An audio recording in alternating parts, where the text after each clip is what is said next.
মাত্র একদিনেই মুরগির কুচে ভাব দূর করে ফেলবো।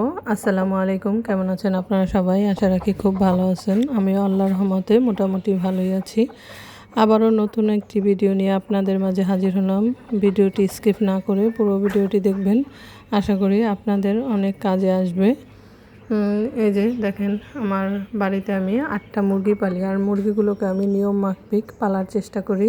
আর এই মুরগিতে মানে ডিম পেড়েছে, এখন আমি ডিম দিয়ে বসাবো না, তাই মুরগির কুচে ভাবটা আমি সারিয়ে ফেলবো। গ্রামে অনেকে দেখছি যে পুকুরে গোসল করায় বা গোসল করায় দেয়। গোসল করাতে গেলে হয়তো কি নাকে পানি দিয়ে ঠান্ডা লেগে মুরগি অসুস্থ হয়ে যেতে পারে, আর এইভাবে করলে মুরগিরও কোনো ক্ষতি হবে না এবং দ্রুত মুরগির কুচে বা ছুটে যাবে। এই যে দেখেন, মুরগিকে আমি গহনা পরিয়ে দিয়েছি, এভাবেও পরানোর চেষ্টা করবেন। বা খলপা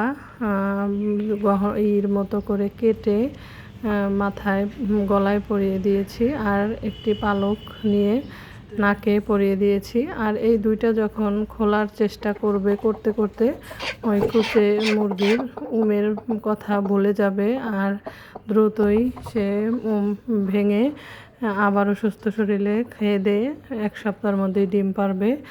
আপনারা যদি বিশ্বাস না করেন, একবার হলেও ট্রাই করে দেখবেন।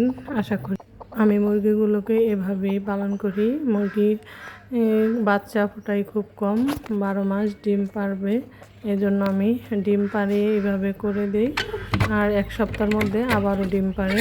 এইভাবে আপনারাও চেষ্টা করবেন, আশা করি আপনাদেরও অনেক উপকার লাগবে। কুচে ভাব দূর করার জন্য কিন্তু কখনোই গোসল করাবেন না। গোসল করালে মুরগির নাকে মুখে পানি গিয়ে ঠান্ডা লাগতে পারে এবং ঠান্ডা লেগে মারাও যেতে পারে।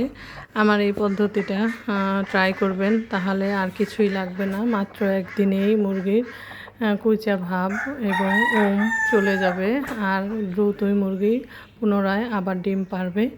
আমার ভিডিওটা যদি আপনাদের একটু ভালো লাগে, তাহলে প্লিজ আমার চ্যানেলটা সাবস্ক্রাইব করবেন, লাইক কমেন্ট শেয়ার করবেন, আমার জন্য দোয়া করবেন। আবারও নতুন কোনো ভিডিও নিয়ে আপনাদের মাঝে হাজির হব। ততক্ষণ আপনারা সবাই ভালো থাকবেন, খুব ভালো। আল্লাহ হাফেজ।